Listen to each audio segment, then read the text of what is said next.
Bienvenidos a Popcorn Club, tu behind the scenes del cine, series y todo lo que amamos del entretenimiento. Comenzamos. Hola, ¿cómo están todos? Aquí estamos de nuevo en Popcorn Club, el podcast que habla de cine, de televisión, de grandes transmisiones y obviamente de las personas que están detrás, que hacen posible que todas estas transmisiones pues lleguen a ustedes sin errores. Y bueno, Vivi, hoy vamos a hablar de un tema bien interesante. Hoy estamos futboleros, hoy estamos en mood deportes porque 2026 pues obviamente va a ser el año del mundial y todo el mundo pues está conectado obviamente. Hace 8 años no vamos a un mundial de fútbol, así que este año va a ser bien especial, ¿verdad? Tal cual. Daniel, este episodio es suyo, porque en este episodio vamos a estar hablando de radio, algo de lo que yo no tengo ni idea, pero sí tengo un montón de preguntas. Y hoy les he invitado, de verdad, el más top que hemos podido conseguir en la radio, una eminencia de Caracol, y se los voy a presentar. Yo creo que tú lo conoces. No lo cepille tanto porque se nos crece ahí, aunque bueno, tiene por qué, porque ha hecho bastantes cosas. Y cuando estábamos eligiendo a este invitado de hoy, decíamos, venga, necesitamos a alguien que sepa, que haya hecho transmisiones grandes. Y yo pues tuve la fortuna de trabajar con él. Bueno, John Camacho bueno, tuvo múltiples posiciones dentro de Caracol Radio, pero pues bienvenido aquí a Popcorn Club. Vamos a hablar hoy de fútbol, de transmisiones, de la parte de ingeniería, que es lo que sabe. Bienvenido, John.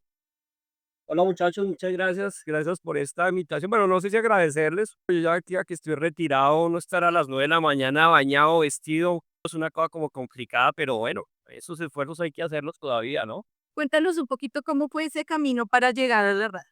Bueno, a ver, la pregunta te la voy a responder en dos partes. La primera, que es como lo histórico o lo prehistórico de mi parte, y es que efectivamente yo estaba estudiando ingeniería electrónica. Y por cosas de la vida tuve durante la carrera un par de contactos muy corticos con lo que era el mundo de la radio. El primero fue porque, pues, por algunas circunstancias, la facultad o la universidad y la facultad en la que yo estudié quedaba cerca a las oficinas de Todelar. Esa época, y todavía creo que sigue siendo Todelar, una marca muy, muy importante, muy relevante para lo que era la radio en Colombia.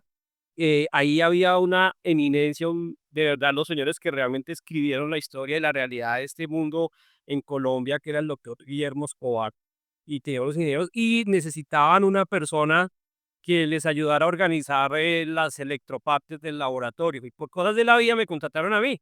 Y yo salía de clases y me iba para allá y era organizar cosas, simplemente era organizar un mismo criterio técnico. Y entonces en esos sitios yo me ponía, pues yo los oía a ellos en sus conversaciones y de verdad eran cosas apasionantes. En ese momento estábamos en pleno boom de la época dorada del ciclismo de Colombia, entonces era oírlo esas cosas y uno se imaginaba pues todo esto que hacían ellos. Y la segunda es muy divertida porque tiene que ver con una tusa muy verdad que yo tuve en unas vacaciones de mitad de año. Infortunadamente una novia me dejó y yo estaba bastante mal, estaba muy volteado. Y eso coincidió con la venida del Papa Juan Pablo II a Colombia, que hizo una gira bastante larga, estuvo en diferentes ciudades. Entonces, debo decirlo, había algo de nepotismo porque mi hermano trabajaba en Caracol Radio ya en esa época y pues necesitaban mucha mano, mucha gente, mucho soporte técnico para la transmisión que armaron. Eh, entonces a mí me contrataron con un cargo que yo creo que todavía existe o todavía se conoce con ese término en la radio que se llama remotista, y son de las personas que van a dar apoyo en determinados puntos de transmisión manejando unos equipos, como garantizando un tema.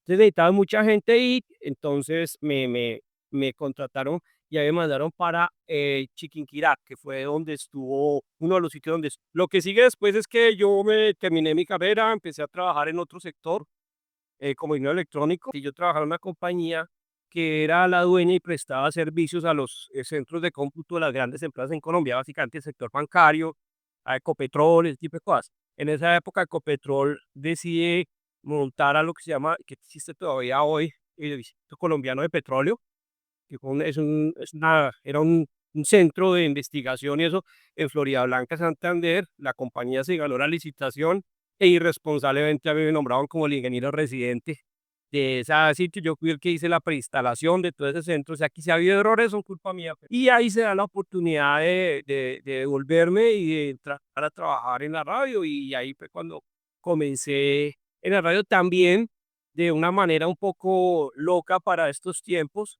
Y es que a mí me citaron a entrevista un sábado en un lugar, seguro aquí yo veo que todos ustedes del equipo de producción es muy joven, seguramente no saben o no se acuerdan, pero aquí había un lugar para jugar bolos que era el lugar emblemático de Bogotá que se llamaba el Bolívar Bolo Club. La cosa que queda en la La 24, Caracas con pues, ya no existe. claro. Y en Caracol, ese era en Caracol Radio, todos los años hacían un torneo de bolos grandísimo, grandísimo, todos los empleados, era una cosa, y lo hacían allá. Ahí me citaron a entrevista allá un sábado a las 3 de la tarde. No, Presidente que era una leyenda de la radio, don Alberto Díaz Mateus, que además había sido la gran voz de la hípica colombiana. Colombia hubo una época larguísima de hípica, era un hombre impresionante, de una sabiduría y era un señor de los grandototes. Esos tipos te inspiran respeto solo con verlos. Y lo que pasa es que él jugaba bolos. Entonces a mí me tocó ir a ver a jugar a don Alberto Bolos y yo estaba ahí sentado y pues nuevamente yo sé que esto si ustedes muchachos lo logran patrocinar, les subieron la PLA o la industria licorera con Dinamarca, no saben por qué, nuevamente a la chico se quiere tomar algo, pues bueno, sí señor, y entonces pues claro. yo mi compa ahí jugar, él terminó como a las 5 o 6, después nos fuimos es como a unas mesas, ¿Pues todo ese tiempo esperando la entrevista? sí, pero claro, no le da hacer, y tomando una cosita y Pero otra cosita y otra cosa, y yo ahí, yo los veía hablar y yo ahí sentado, y ya un poco entrada la noche. Claro, como hace frío, no se le enreda la lengua, no piense en otra cosa. El señor llegó y me dijo: "Venga, ¿y usted quiere trabajar en ca?". Le "Sí, señor". Mi hermano era el director técnico de Caracol en esa época, y mi hermano que es, para mí, muy importante, no porque sea mi hermano, sino por lo que realmente sí dejó como legado de lo que construyó desde la ingeniería para los medios en Colombia. Entonces, ya tenía un nombre mi hermano ya. Entonces él me dice: "¿Y usted es más berraco que su hermano?". Y yo: "Pues claro". Y el tipo me dice: "Pues yo no le creo". Le dije: "Ese sí es problema suyo". Entonces al tipo le dio risa y me dijo: "Bueno, entonces lo espero el lunes". Y de eso fue una aventura que cumplí hoy 36 años. guay. Y no logré ser más berraco que mi hermano, pero pues no me echaron, ya que la aguanté. Muy humilde la posición de John, porque lo que yo he visto y lo que yo he leído, John es una leyenda. Por el lado de los deportes, esa creación de esos eventos, de esas producciones gigantes, de esos mundiales, de las vueltas en ciclismo, y se me pasa. ¿Cómo una persona se encarga y organiza todo eso? ¿Cómo se hace la producción de un evento como de esa magnitud? Mira, yo creo que, muchas gracias por lo que me dices, pero tengo que decir lo que creo que es. La radio en Colombia es un caso atípico en el mundo. El sector de la radio es atípico en Colombia como sector, como industria, por lo que mueve, lo que factura, lo que hace. Es atípico. Somos realmente somos bastante singulares, por no decir que una potencia, que ya sería demasiado. Y eso se debe a el desarrollo y por ende la competencia que hubo y que siempre ha habido en la radio en Colombia. Hay un factor que tiene que ver con lo complejo que es nuestro país desde el punto de vista topográfico. Es decir, muchas montañas, muchas cosas, los centros urbanos del país están metidos en zonas que son complejas para cubrir en términos de comunicaciones y la radio es uno de los medios que permiten hacer eso.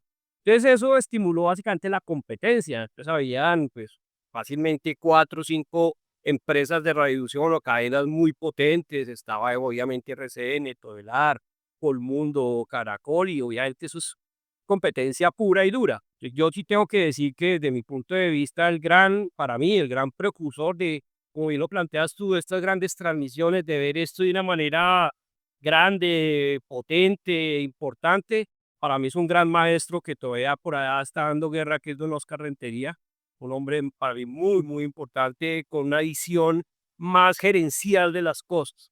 Posterior a temas, debo decir que mi hermano fue otro de los que agarró este testimonio y a mí simplemente también, pues, ahí sí, como que yo estaba por ahí parado y tuve la fortuna de llegar allí. Yo creo que el gran secreto de esto no es ver las cosas aisladas ni segmentadas. Esto suena un poquito como a libro de autoayuda, pero esto realmente es un equipo de trabajo. Y cuando uno entiende esto como un todo, como que es un gran negocio que primero tiene que dar ingresos a una organización, pero que tiene que movilizar personas, pero que tiene esas personas que son los talentos para que les vaya bien, tiene que movilizar recursos técnicos, pero que esos recursos técnicos para que esté, pues hay que invertir. Cuando uno entiende todo eso y para hacer eso entonces hay que hacer negocios y por eso entonces hay que hacer una oferta comercial. Y cuando uno ve que eso es un todo y a ese todo lo trata, por así decirlo, de la misma manera, de una manera equilibrada, como lo que es realmente un equipo, pues se generan este tipo de proyectos ganadores, de este tipo de proyectos que realmente cumplen una función y que llaman la atención. Quiero preguntar, como entrar en materia de una vez, John, ¿cómo es cubrir un mundial? ¿Cómo se comienza a planear lo que va a ser la transmisión de un mundial? ¿Con cuánto tiempo de anticipación hay que viajar al país? ¿Hay que de pronto aprender algo del idioma? ¿Cómo se hace? Bueno, a ver, un mundial, que es un evento muy complejo, en promedio, y por lo menos en la experiencia o lo que nosotros hacíamos o yo dijimos, se comienza a trabajar más o menos con un año, año y medio de anticipación. Y todo comienza por entender y como por proyectar si es viable hacerlo. Cuando hablo de ser viable es que tiene que ver con algo que es clave y es saber si la organización en la que uno trabaja puede comprar los derechos. Por ejemplo, transmisión. No es lo mismo hacer, y cuando digo no es lo mismo, no es que no se pueda, sino no es lo mismo para el resultado que uno quiere. Y cuando hablo de resultado es plata, es el negocio, lo que se produce, el impacto. No es lo mismo hacer un mundial con derechos o sin derechos, ¿cierto? Entonces, lo ideal es tener los derechos. Evidentemente, los derechos hoy están dominados por la televisión. Vuelvo y digo, como aquí es atípico, hay países del mundo para los que la radio no tiene ese gran peso en la torta de negocios, entonces los derechos no son tan relevantes en términos de plata. Pero para el caso colombiano, la radio, que es un jugador muy importante todavía en el sector de los negocios de publicidad, pues sí tiene que pagar unos derechos bastante altos para lo que es el sector. Entonces, eso hace que también seamos pocas las empresas que vamos con derechos a los eventos. Pero lo primero es tratar de trabajar el tema de los derechos de transmisión, que cada vez son más complejos, cada vez es más enredado el tema, porque ya empiezan a tenerse en cuenta todo el tema de las plataformas o los contenidos que viajan a través del mundo digital. Entonces, eso es un tema, digamos, enredado.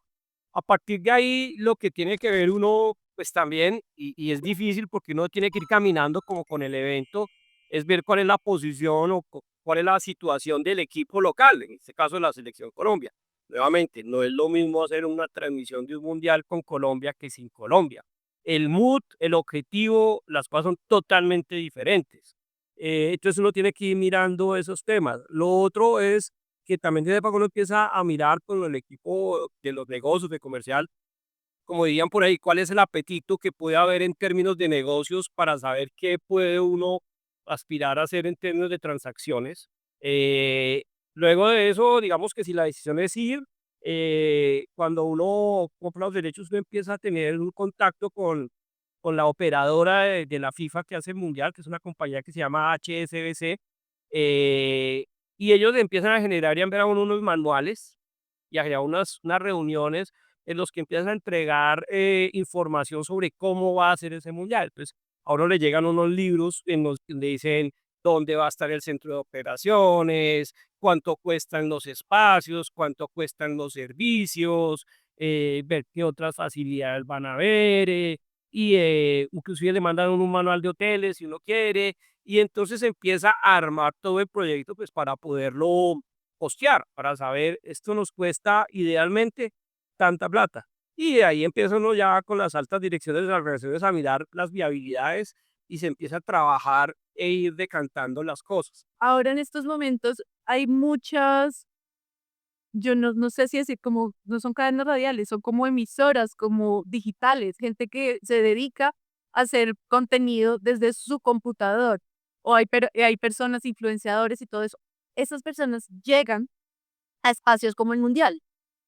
¿Esas personas cómo entran si uno tiene que pagar tantos No, es que una cosa, primero, yo creo que el mundo todavía está en una etapa de entender lo que podríamos llamar el mundo digital. Es demasiado complejo, es demasiado grande, si se quiere, es casi que muy difícil controlarlo justamente por la cantidad de jugadores que hay que puede generar. O sea, yo mismo puedo volverme un generador de contenidos de un mundial. O sea, yo, un señor ahí jubilado. Es decir, aquí lo que se juegan son los grandes derechos y los grandes derechos están amarrados es a la posibilidad de transmitir los juegos, el play by play, el Alemania-Costa Rica, el Colombia-Japón, eso es lo que realmente más se mueve, como también los derechos marcarios de uso, no solo del nombre, sino de los logos y ese tipo de cosas, y eso está protegido y es demandable.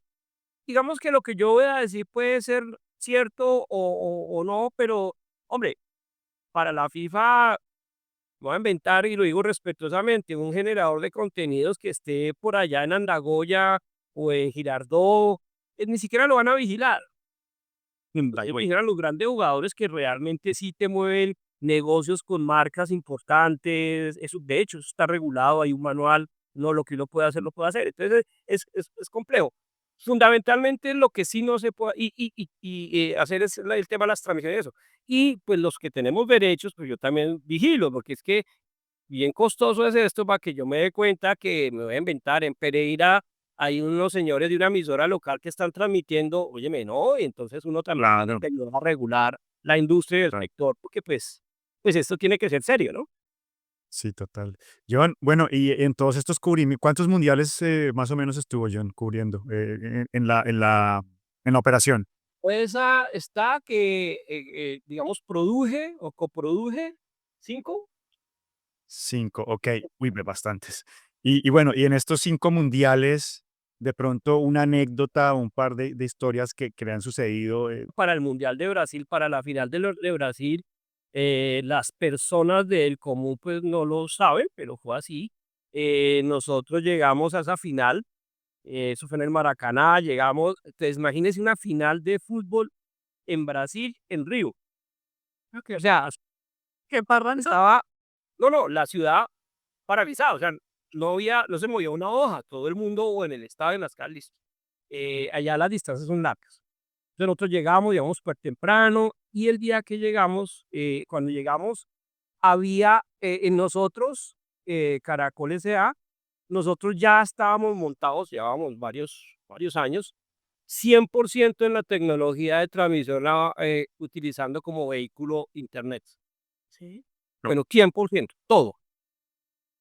Debo decirlo con un poco sincero humildad que las demás empresas sí todavía estaban aferradas a tecnologías, otro tipo de tecnologías. Entonces nosotros llegamos y ese día se habían caído el servicio de internet en el Maracaná. Pues llevamos como 2 horas antes, 3 horas. Hoy hubo una mundial de fútbol, eso no es problema, lo arreglarán en 15 minutos, nosotros tranquilos, en la sala de prensa, listando, chévere. Si yo de tanto iba a preguntar, no, ya, como cualquier empleado público, no, ya, en 10 minutos está solucionado. Susto. Nada, nada, yo me metía a la tribuna de transmisión faltando siempre como 2 horas para montar tranquilo, pues, sin ajuste. Entonces me subí, tranquilo, llegué, no, todavía no, pero ya en esto le solucionamos. Fresco, monté todo, hasta hora y media, no, ya, nada. Ay, no. Ahora ya subieron los muchachos, pues, el equipo de transmisión, nada. Y ya faltando una hora nosotros empezamos a transmitir y no teníamos nada. Entonces dije, bueno, empezamos. Nosotros tuvimos la suerte de que para esa transmisión, Hernán Peláez, se había devuelto para Colombia, unos 2 días antes. Entonces Hernán estaba aquí en los estudios. Entonces de no fresco, arrancamos con Hernán y la gente ahí, y nada, y nada. Ya faltando como 45 minutos, yo me atortolé, llamé a mi jefe, al presidente de la compañía, le conté, y más o menos me dice, pero ¿cómo así? Pero, mierda, ¿qué tenemos de backup? Pues no tenemos, porque es que esto Hernán. no falla, como que ahorita a las 9 de la mañana haga luz, o sea, sí, Dios mío, y empieza esto, y nada. Yo tenía en el centro de operaciones del Mundial, que eso queda lejos, estaba otra persona mía y ya teníamos como también otros equipos de otra manera de salir. Ah, y faltando como media hora ya en medio de susto le digo, el narrador era el Tato Salín. Ujú. Entonces Tato me dice: "¿Qué hace muriendo?". No sé, entonces Tato me dijo: "¿Será que me voy?". Le dije: "¿Pero cómo se va a ir si es que no sabemos cómo? O sea, es que no hay". Dijo: "Pues a la de Dios". Tato agarró su moral, se fue.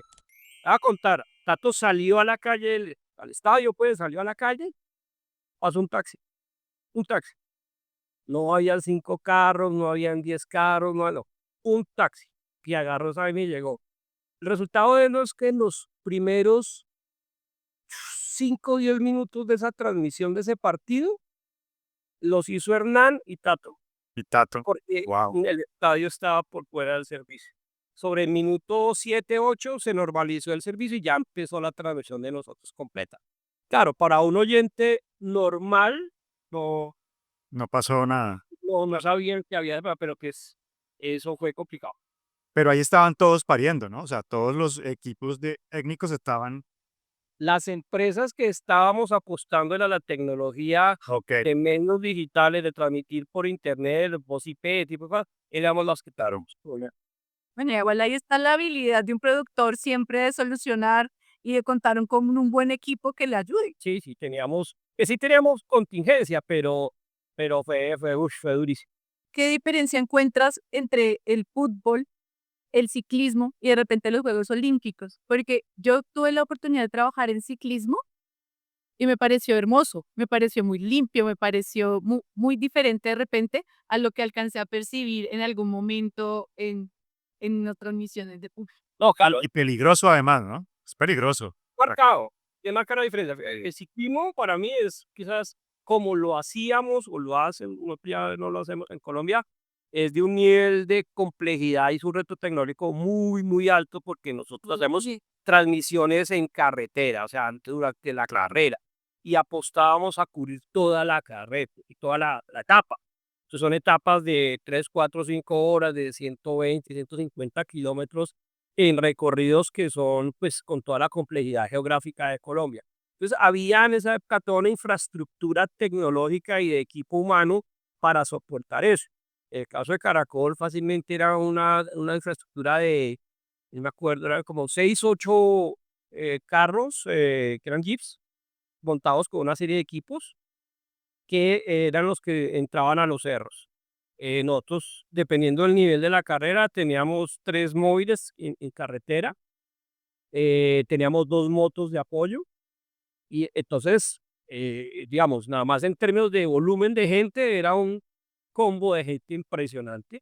Y luego poder enviar esa señal a un lugar y de ese lugar a otro sitio para que llegara a estudios, el reto tecnológico era complejo y eso es una tecnología que llaman los repetidores.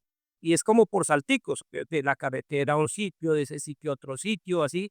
Y era todo eso, era un reto muy bonito. Y lo que tú dices de lo bonito es que entonces uno empezaba a conocer a Colombia de otra manera.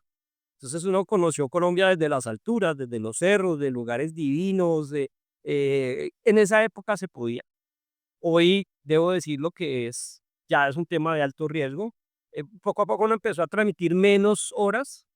Entonces uno trataba era de asegurar los últimos 40 50 kilómetros, que ya están más cerca los ya sea pueblo sea, pues el menor riesgo, pues tristemente por lo que nos ha pasado en mi país. De hecho, nosotros entre las últimas que hicimos, nos alcanzaron a secuestrar los muchachos. Estuvieron secuestrados como una semana.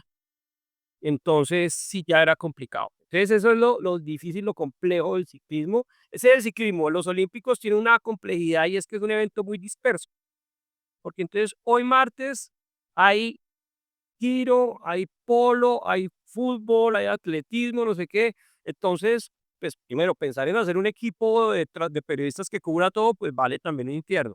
Entonces uno tiene que, por lo menos lo hacemos nosotros, tenemos unos expertos, de hecho hay uno que todavía está, que es Héctor Chávez, que son esos tipos que leen muy bien los eventos frente a la selección, a la delegación colombiana. Entonces dice, pucha, hoy tenemos pesas, ahí hay un colombiano, tenemos ecuestre y tenemos tenis y no sé, y son los clasificatorios de salto triple. Pucha, no, como está el equipo, hagamos pesas, hacemos salto triple y no más. Y entonces uno se concentra en eso.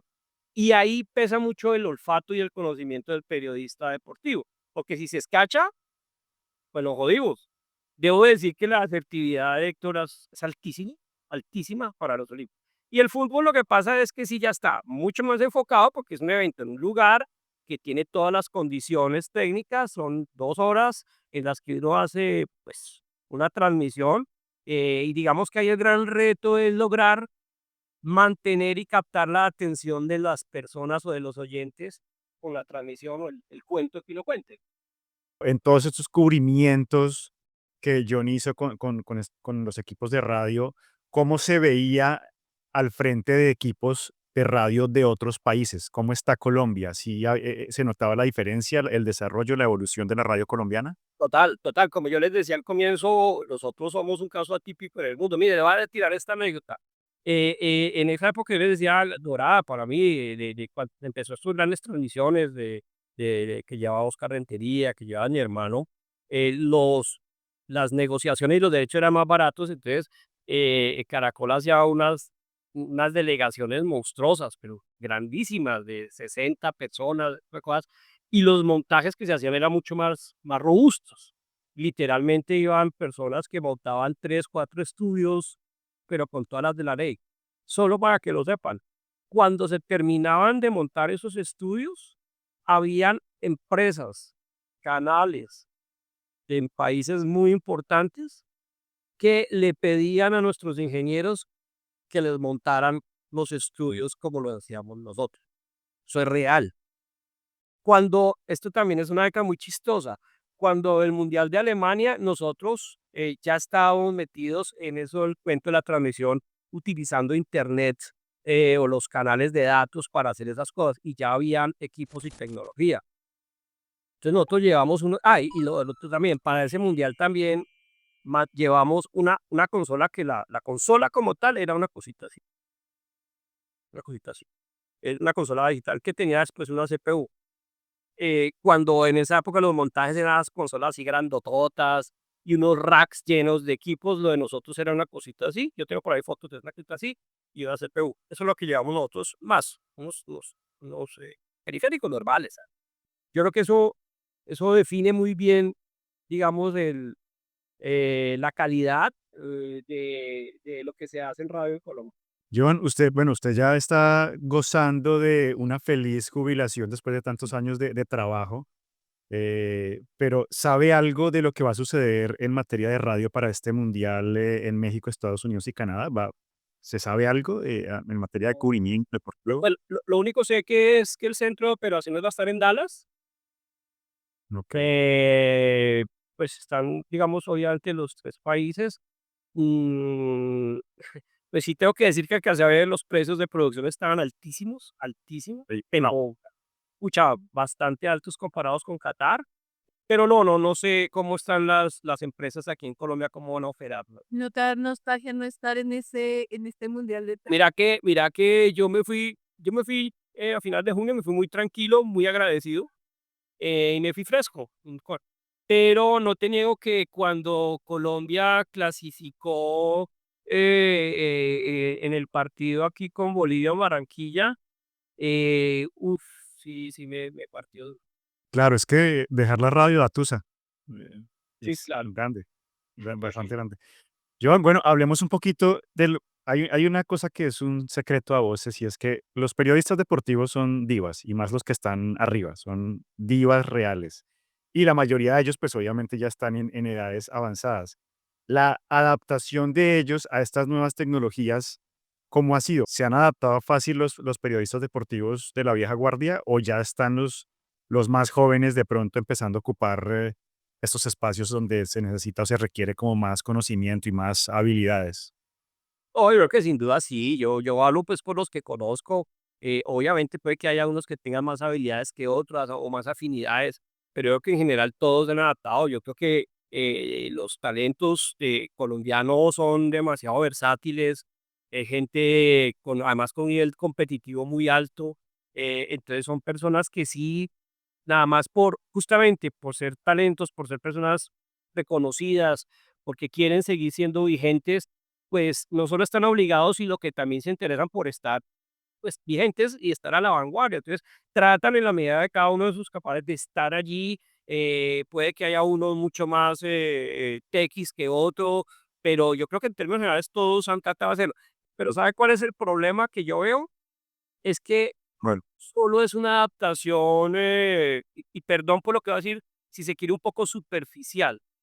Y yo creo que estos medios y estas audiencias, estos medios digitales, lo que nos han venido enseñando a nosotros es que hay todo un nuevo mundo en un concepto que es las audiencias y todo lo que generan las audiencias. Entonces yo tendría que decir, cosa que no sonará popular, que hoy el grueso, no las generaciones antiguas, sino el grueso, la gran grueso de los talentos, no solo de deportes, sino de todo, tienen más allá de que puedan tener una cuenta en X o Facebook o Instagram y generar unos contenidos, me parece que tienen una aproximación, si se quiere, un poco superficial de lo que realmente es y solo están basados en lo meramente numérico y es un like, una serie de cosas, cuando realmente lo que nos ofrece como reto y como gran aprendizaje este nuevo mundo es un conocimiento de la audiencia y la sensibilidad y lo que se logra mucho más a nivel profundo, casi que emocional, y que ahí es donde nosotros deberíamos estar trabajando y pensando. Yo sé que no es la generalidad, el 100%, pero sí creo que la mayoría solo están basados en mirar en sus cuentas o en sus contenidos que hoy tuvieron 20 likes y 18 no sé qué es, que está bien, pero eso es un poquito, sí, limitado, superficial. Y eso para mí sí es una vaina de todo. No es un tema de las generaciones adultas. Yo creo que es un problema de toda la industria, de todo el sector. Y me parece que ese es el gran reto a vencer en este mundial, por ejemplo. Me parece tremendamente retador lo que seguramente va a pasar. se ve reflejado en los partidos de la selección en Barranquilla.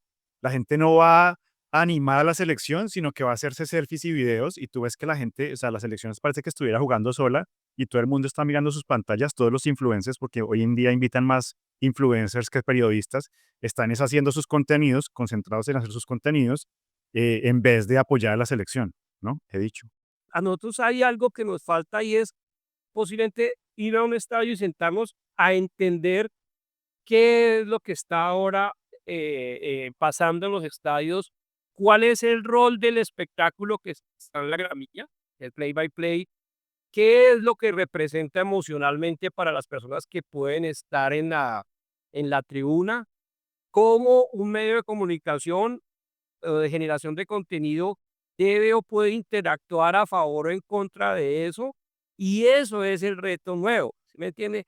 Yo creo que de todos modos, y que seguramente puedo estar sonando un poco disonante, pero creería que de todos modos los medios todavía estamos aferrados a creernos que somos los dueños de, cuando ya no somos los dueños de. Posiblemente el mismo espectáculo deba entender otras cosas a nivel de qué facilidades o qué servicios adicionales debe dar a los asistentes o a una audiencia. Lo otro es también entender que es que hoy ya el éxito del partido de ayer, por ejemplo, que fueron Colombia-Nueva Zelanda, en términos de contenido, no es que haya ido 35.000 personas al estadio, es imaginarse ese contenido a cuántas personas en el mundo impactó de una u otra manera. Correcto. Obvio, hay indicadores, hoy la taquilla me entró tanta, nos ganamos camisas, está bien, pero ya en un fenómeno de comunicación, el tema es otro, y ahí es donde las personas como yo, que trabajábamos en eso, es donde uno tiene que empezar a decir, miércoles, ¿hacia dónde vamos? O sea, a mí, y antes de que sigamos, por ejemplo, una de las cosas como reto es que a lo último, en la organización en la que yo trabajaba, a mí ya no me gustaba hablar de emisoras de radio, porque eso es limitarnos, eso es cerrarnos. Porque es que ustedes mismos lo decían al comienzo, este contenido que estamos grabando hoy, sí, usted está en Canadá, nosotros estamos acá, ustedes lo van a publicar en media hora y posiblemente lo pueda dar una persona que le interesó o porque estaba desocupado en Kuala Lumpur. Una emisora de radio comercial no hace eso, ni un canal de televisión. Nosotros estamos hablando de contenidos que viajan a través de unos canales que hoy son una cosa inconmensurable y que no podemos dimensionar. Y eso es lo que tenemos que aprender nosotros. O sea, yo sé que es importante que yo sea el líder en Melgar, de la audiencia, claro que sí. Pero es que aparte de eso tengo el resto del mundo. Eso es lo que tenemos que entender. De acuerdo. ¿Cómo ves el rol del productor radial en estos momentos, siendo, creo yo, o sea, corrígame, pero como que la vida está un poco más sencilla, como que no hay necesidad de generar esos espacios cerrados, gruesos, ¿sabes? Como que, ¿cómo es el rol del productor? ¿Cómo lo ves ahora, de productor radial? Vale, lo primero, y te presento excusas, porque pero para mí ya no es productor de radial, para mí es un productor de contenidos basado en output, Ok. ¿cierto? A mí me parece que sigue siendo lo más retador del mundo. Y es lo siguiente, finalmente, esto es entretenimiento. Y cuando yo hablo de entretenimiento, no es en la acepción que uno se imagina que entretener es como mamar gallo, como divertirnos, sino me refiero a entretener es que yo capte la atención de una persona y la retenga, ¿cierto? Para hacer eso, yo tengo que decir algo interesante o algo que le resuene a otra persona. Esa capacidad de sorprender es la que tiene que tener un productor. Y un producto, entonces ahí es donde está el trabajo para mí sexy e interesante. Y es que, como decía un antiguo hombre de radio llamado don Carlos Sierra Vega, que ya murió, es que era un excelente programador.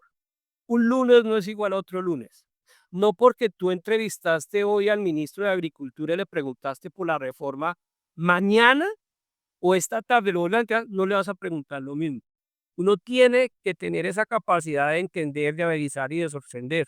Luego, para mí, de hecho, me parece uno de los cargos, una de las funciones más apasionantes y más retadoras que hay en los medios, y es la de producir, de realmente decir, eh, yo puedo generar una conversación interesante con una persona que para el resto es una persona X, simplemente porque yo sí me tomé la molestia de investigar, de preguntar, de averiguar, eso es lo que me parece. Y yo creo que, por el contrario, ahorita para mí es un gran escenario para los productores de contenidos, porque vuelvo y digo, aquí el reto es captar la atención de las personas. Y como ya yo no estoy compitiendo con 20 emisoras de radio aquí en Bogotá, sino estoy con el mundo. Es que estoy compitiendo con el mundo.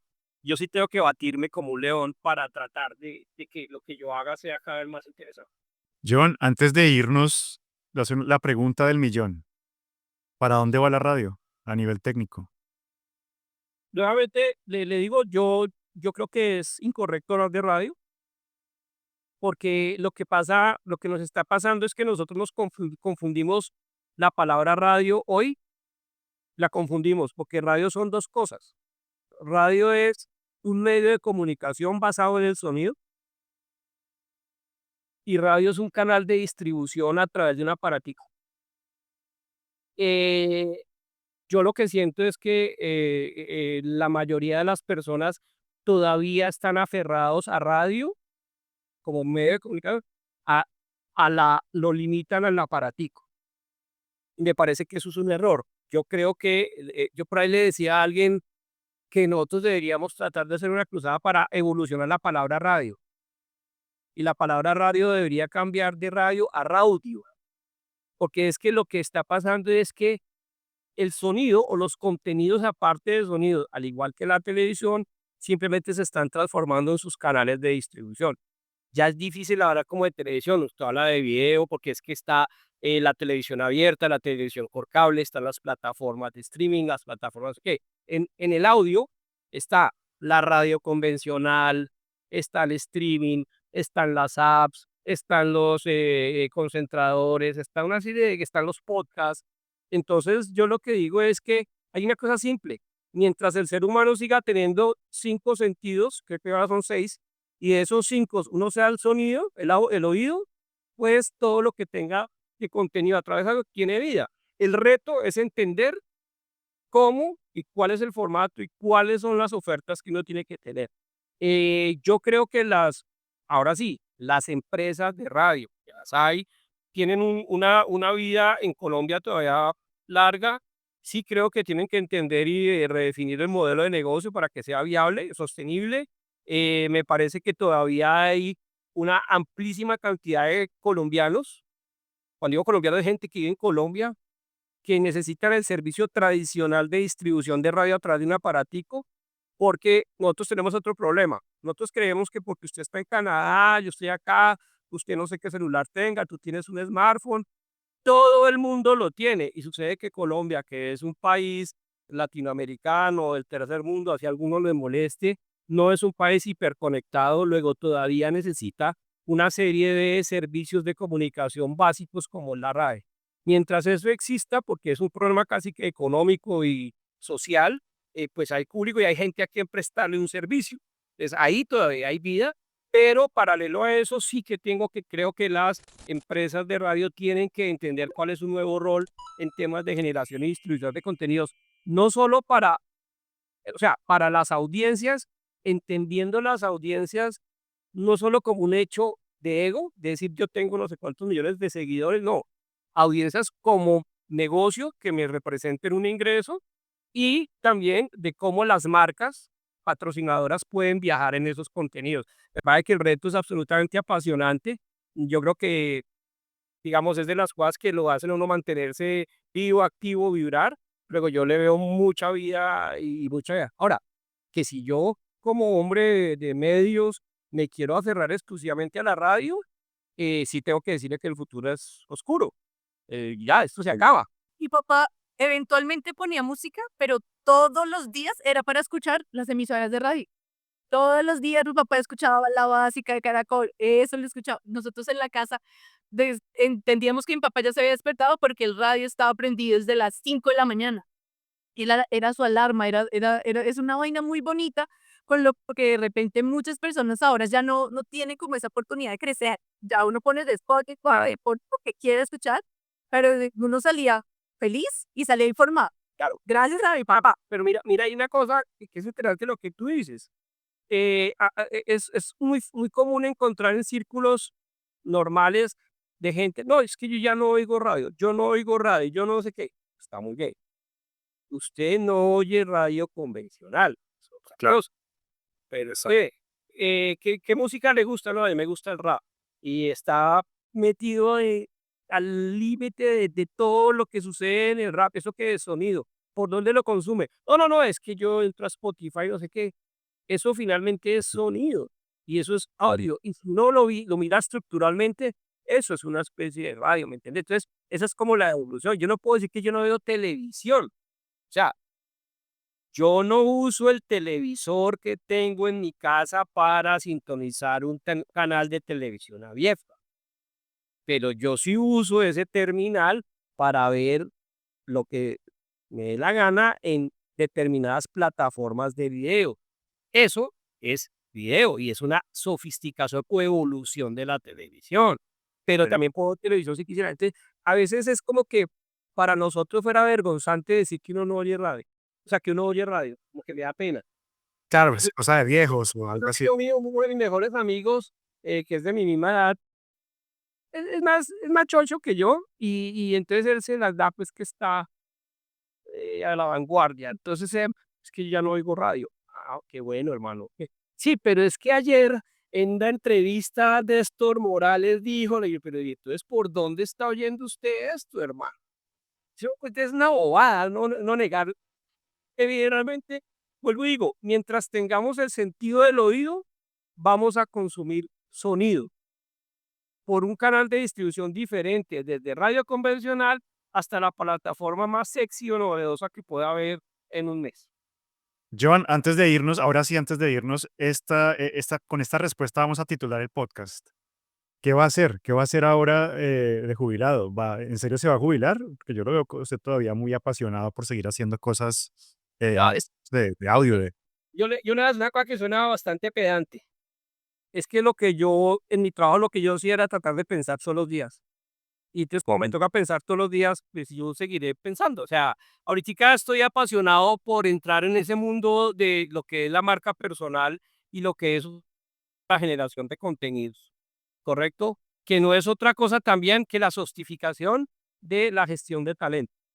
Entonces, lo estoy haciendo más como una necesidad intelectual que una necesidad de negocio.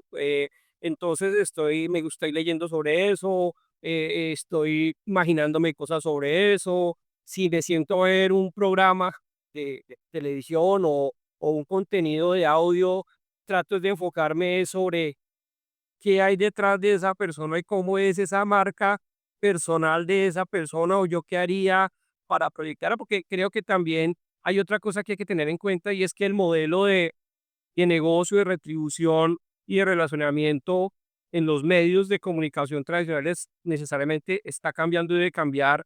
Y entonces nosotros tenemos como empresarios, en el caso mío, que yo tenía gente a cargo, yo tendría ya que pensar a pensar de una manera diferente, a decir que yo tengo empleados esa, y que entonces yo les pagaba un contrato y yo les pagaba y usted tiene que hacer lo que yo digo.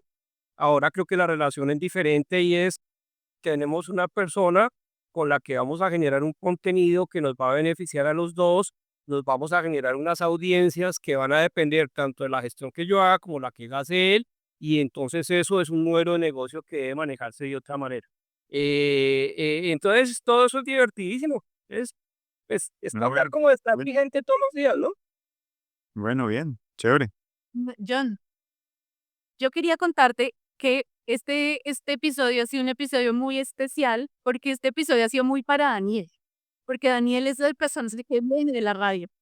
Daniel es el productor, el locutor, y digamos como que la que tiene un montón de dudas en este momento soy yo.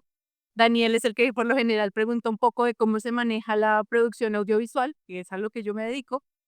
Entonces, pues nada, quería darte las gracias por por venir, porque sé que no te gustan las cámaras. Entonces, pues nada, muchas gracias, bienvenido. Sé que tienes un montón de historias para contar, pero nuestro podcast llega a su fin. En estos momentos ya tenemos como muchas cosas, muchas preguntas que si quieren las pueden escribir y vamos, John tiene redes sociales. No, pues sí las tengo, pero básicamente las uso es para revictimizar. No interactúo con ellas.